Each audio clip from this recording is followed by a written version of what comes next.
charged with stealing nearly $70,000 from an engineering firm where she worked as a manager. Yeah, court documents show Christina Irvin allegedly used her company credit card for 180 personal charges over a few years.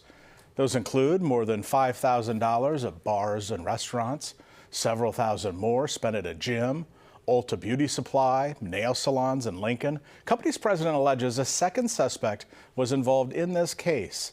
That suspect allegedly charged $54,000 to the company, to their company card, spent it even on hormone shots for Irvin. In an interview with police, Irvin claimed the second suspect gave her permission to use their card and make personal charges on her own card.